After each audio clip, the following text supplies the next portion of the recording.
would declare war for you. And today, Jen and I are discussing Carter Reed 1 and 2 by Tegan. That's how I pronounce her name. I don't know if it's right or wrong, but that's how I pronounce it. And this is like my number one favorite Mafia series or duet. And so I'm curious to see what Jen has to say about it. You're going to tear it to pieces, aren't you? I can feel it. No, I'm not gonna tear it to pieces. I mean, I read it. I read both books in like 4 days, which is really fast currently because this year has been so weird for reading for me. Yeah. So tell me tell me the things that you love about it. I think the reason why I love it so much is because it hits all of those things that we talked about in the Mafia episode. Like, there is a war, there is like loyalties question, like there are gunfights, like there's violence, like everybody knows that he's in the mob or mafia or whatever. That's the only thing that I have a problem with, it is they toggle between mafia and mob. There's not a distinction in this series, but that's nothing. And then, of Yeah. course, there's, having an outsider, bringing an outsider. Like, I feel like it hits all the cliches of a good mafia book. And we get all Yeah. of that on page. And I just love it. I loved those aspects of both books. Like I really, really enjoyed Carter's character. I really liked the development with him. I liked that he was never one to shy away from, like taking care of stuff himself. Like there was no pampered prince vibes. It was like he's going to go in and make sure his people are safe and taken care of. I liked that as sad as it was, like it was realistic that like they lost a lot of men in that last attack before they like went completely dark. Like I feel like it was very like real world scenario. And that's one thing that I'm always on the fence about. There's times like I want that real world scenario, and then there's other times, I don't want it. But for this duet, I think it was done really well, and I think it was needed. Like there was no sugarcoating the lifestyle at any point, and I feel like if she hadn't gone that far with like his team and his people and that sort of thing, I think it would have felt inauthentic Hmm. to have like this huge mafia war and for them to basically get out of it unscathed. So those, I mean, I completely agree with with all of those points. And as you start to read more Mafia, you will realize that not a lot of them do that, which is why I'm Yeah, very picky and I, you know, bitch and complain about them because I'm like, this was just a poser. This was a facade. This was just the front facing of it. Like, you didn't get into the nitty gritty. And I liked how she was kind of introduced to that side of the world, right? Like, yeah, she right. kind She of she grew up. wasn't sheltered from it. Yeah. It just, I don't know. It just hits all of those things. I thought it was really funny though when you messaged me. You're like, I don't like Amanda. Okay, I will say, I really thought Amanda was gonna flip on her. yeah. Like for like going into it was the end of book one, going into book two, and I was just like, I'm not getting very good vibes at the moment. Like I'm not liking this so much, but I really, really like the way the author set up their relationship and everything in the long run. Hmm. I have to be honest, the whole thing with her two friends, I could have just gotten that out of the book. Like, we didn't need that. Like, I understand that she needs a life outside of Carter, but I hated all of that.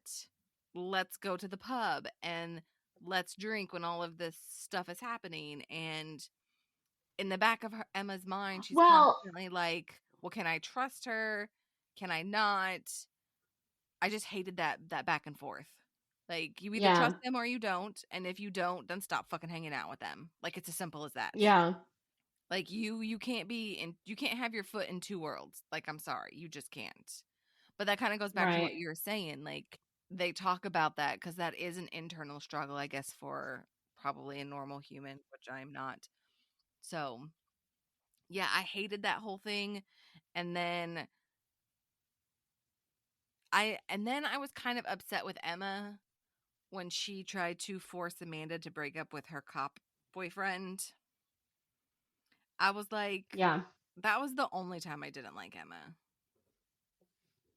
That I was the didn't like only time. Emma Oh, you don't like Emma at at all? all. No. I probably don't like her either, to be honest. We only care about Carter Reed. No, I just like what annoyed me is like she had like okay, I felt like the author didn't know what to do with her. Like she put her in this world and then couldn't decide if she wanted her to be part of the world or wanted her to be a coddled princess. And there was so much, like, there were moments, like, when she took out Peter at the condo, whatever, that's not the right word for it. You know, like, she's calculated, she's smart, she's capable, she's, you know, all these things. And she was able to get away from one of the best security guard, whatever people, because she is smart and capable, but then she's fucking stupid in like 60% of the book, or pretends like everything's fine because she doesn't want to face the reality of who she's with and what he's involved in and how she's in danger. And I'm just like, that drove me batshit crazy to the whole thing. I'm like, pick a lane, Mm-hmm. pick a lane. She's either going to be a mafia wife and show up and take care of shit like a mafia boss, or she's gonna stay in the penthouse and like pick a fucking lane. I'm so tired of okay, 1 minute she's like a badass, and then in the next minute, you know, she's cowering in the corner like some simpering princess. I just, oh my god, that drove me crazy. I couldn't stand it. But did you notice she's only calculated when she's with Carter, and then she's the bimbo too stupid to live when she's with the group of friends, which is why I don't like the group of friends. Did you catch that? Or her sister. Yeah, but like it was only when Carter was in danger or there were, you know, or like you said, like she was with Carter that she did that. And I'm just, but then she did it when she shot what's his face for Mallory. Like she was the smart, calculated one then. Yeah, but only Carter was in the room. Nobody else was there. No, not the first time she killed somebody. I'm talking about That when she took out the rapist. Oh, Frank, I think that's different because that's the opening, and I think that was kind of like the awakening. You know, you kind of like wake this or you poke the sleeping bear, and so she saw that that was happening, and I think that was just more instinctual than anything Yeah, else, and that's what tripped her into, okay, who am I going to be? What's my identity? I don't know yet. yeah, true. So that was, yeah. I'm just happy you read it. I mean, aside from like the back and forth, and I feel like the author couldn't decide what to do with her, I Hmm. really enjoyed it. Like Carter Reed was fantastic. I love him, Yep. and I loved Cole. I loved, you know, I loved the relationship that she built with the bodyguards. You know, like I there were so many, and that's why I did end up reading it the way as quickly as I did. And the you know, it was obviously on audio. You know, the narration was really good. Yeah, It I mean, was it's probably not something I would read again, but it was something I definitely enjoyed. And it's a good baseline because I think we've only read two other mafias before this. Maybe not Maybe. Criminal Org or Crime Syndicate, but like Mafia. It was what did we read? We read I mean, you had the Katie Robert heated rivals, but that it was was like very outskirts. Thieves and Monsters, right? That was Mafia. Oh, yeah, yeah, that would count, I think.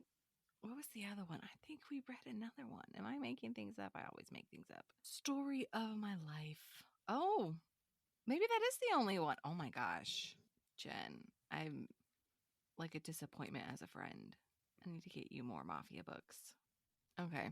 Well, I think you're really gonna like Cart. I mean, you're gonna like Cole. Just by what you're saying, you're gonna like Cole. Yeah, I could see. I think I would have. I think I would have really enjoyed Cole if I had remembered to read it. No, you're okay. What was I gonna say? There were like, I think for me, besides it hitting all of those checkpoints of what a mafia book should be, there was also like little scenes throughout the book that just kind of like helped carry me through it, especially if it involved Emma. So like the one time all the guards, walk into this space to make sure that it's clear for her and everyone's like clear, clear, clear, and she's in the kitchen, she goes, it's clear in here too. Oh yeah, that you know, that was like great. like little Yes, things like that, I feel like helped push through the her the annoying qualities. yes. Yeah, definitely. Like, I mean, she, Absolutely. she wasn't. I guess I was surprised that this book ranks so high with you, and it's just such a irritating female character. Well, because we know I hate all female characters that we read. There are very few that I actually like. I think what there's That's fair. three maybe I could think of at the top of my head. Four: Bonds That Tie, Bridge Kingdom, Emerald Lakes. Throne of Glass, hello? Oh yeah, thank you. Throne of Glass. You're like Aylin's biggest fan. So that's like four out of everything that we Yeah, read. that's Okay. true. That's true. The female does not make the story. I mean, sometimes, but not always. So, and if Yeah. you notice, all of those were like, well, I guess Bridge Kingdom is only two books, but still, they're series. And I mean, yeah, I don't know. I guess maybe because I can't remember when I first read Carter Reed because it came out quite a bit ago. At least, at least in the last 10 I think I years. saw it was 2019. Really? I think so. Look at me over here saying, like, it's been 10 years. 2013. Oh wow. Yeah, Carter Reed was originally published in 2013, and I couldn't tell you when I read it, but I think it was in my early stages of Mafia, possibly. And like I said, I was like, this is the one that just it hit all of the things. Yeah, I Even, completely agree. even the betrayal within the family and trying to become a democracy instead of having a head honcho. And I mean, like, I don't know. It's just it's I don't want to say it's a comfort read, but when I need a mafia kick and I can't find me a good mafia book, this is what I pick up. Yeah. It's one of those that I can just read it and enjoy it, and it doesn't take a lot of brain power, and I skip a lot of scenes with Emma and her friends. Yeah. I don't care. Yep. I just don't. Are we ready to rate? I'm really sad that this is only like 15 minutes long. I don't have Is anything. it really? Yes. Oh my gosh. It's That's gonna be so like, how is this funny. your favorite series when you don't have much to say? I just think that it's a good quality story. There's nothing Yeah. grandiose about it. There's nothing out of the realms. It's just a great foundational story for Mafia. Yeah. I think And it's a good I think it's a good representation of like what you want a mafia book to be. Like mhm, if you want to get started with reading mafia, I think this is a great place to start. yeah. And I really like Tegan's writing style. Yeah. I've read quite a bit from Tegan. I like, again, she's not over descriptive. She doesn't, I say in quotations, waste a lot of space. Obviously, there are things that I don't like again, the friend, so that could be considered wasted space. But in the grand scheme of things, the story gets told and I get the conclusion that I want. And that's all I really care about. So, yes, we can start the rating. So, for Darkness, I mean, at least a three, right? I mean, I would say at least four. I mean, you start with a graphic Okay, okay. scene.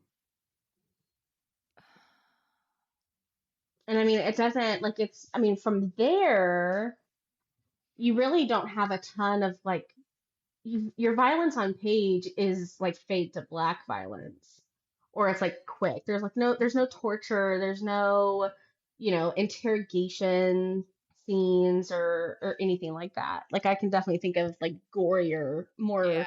explicit books, but I think that's why I was seeing a 3 because it literally is only the opening scene and then it's just gun violence and some knife violence, maybe a yeah, bomb.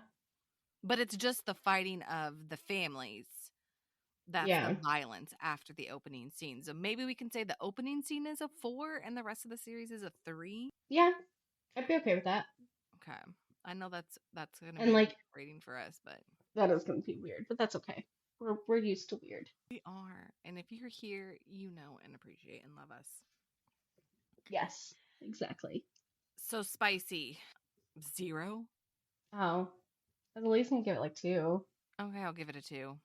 I mean, they had sex, I mean, they did explicit have sex. sex, but like it was just sex, Yeah, it was just just hot regular for them whole. because of the chemistry. Yeah, Well, they have yeah. sex Like I in the mean, it didn't rain, get they my have sex motors in the revving. club. Yeah. I'm okay with the 2. Yeah. And then Yeah, because overall, I don't think they did anything like crazy, like kinky or no. anything. Yeah, Mm-mm. I mean, the most kinkiest thing I think happened is she tried to walk out of the gym naked, and Carter's like, no, you need to fix your that panties and put was your bra back so funny. on. Nobody's allowed to Yes, see you but me. Because he's like, I don't know what I'm interrupting. I don't know what I'm interrupting, but I need to tell you. And I would be super pissed if I was you, but I'm not trying to interrupt. yeah, that was great. That's just another one of those scenes that make it so good. And it's not okay, before we did the overall, like it's not again, it's not something that was big or blown out of proportion. It was literally just a knock on the door and then him like I'm not interrupting, I'm not interrupting, like I don't know. I like this. This is probably gonna be weird because it's coming from me, but I like the simplicity of that. Yeah, Okay, anyway, sorry. So 2 for spicy, and then overall. I think I'm gonna give it like a 3.5 because I don't think it's quite a four for me, but like it's better than a three. Like it's not something that I would reread, but I would absolutely recommend Okay, I can be down with that. I mean, it's 5 stars for me. Like it. it actually that's a lie. Oh my gosh, on my Goodreads I have it as 4 stars. For shame. Yeah, but I also read that a very long time ago. Let's see. I don't think I have a review for it. I don't. What did I rate book 2? Yeah, I feel like it would have been at least a four for me if Emma had been like the Emma you met when she went barreling into the house to get her sister. Like if Okay. that had been the Emma that happened like halfway through book one and through the rest of the series, it would have been at least a 4 stars. But the whole waffling back and forth between being a pampered princess and a badass when she chooses to be is just not something I'm interested in. I love that. So, yeah, both of mine are 4, so I'm going to stick with what I have on Goodreads or am I going to change it? No, I'm going to stick with the 4. No. Damn. I'm going to say 5. I'm saying 5. Yeah. I'm a mood reader. I'm allowed to change my rating. In 2 years, I might change it back to a 4. Who knows? Or I might change it to a 3. All right. Well, y'all, have you read Carter Reed or another Mafia book? We would love to hear from you. Give us a tag on Instagram at Bones of the Story. Thank you for joining us on the journey into the shadows of love, where dark romance stories come to light. We hope you enjoyed this episode of Bones of the Story as much as we did. If you did, don't forget to subscribe and leave a review. Your feedback means the world to us. And to stay updated on all things dark romance, follow us on social media. You can find us on Instagram, TikTok, and YouTube. We'd also love to hear from you. Share your thoughts, ideas, or even your own dark romance stories with us. Drop us a line at bonesofthestory@gmail.com. Remember, our next tantalizing episode is just around the corner, so keep your hearts open and your senses sharp. Until then, embrace the darkness and let the stories continue to stir your deepest desires. This is Misty And Jen, signing off from Bones of the Story.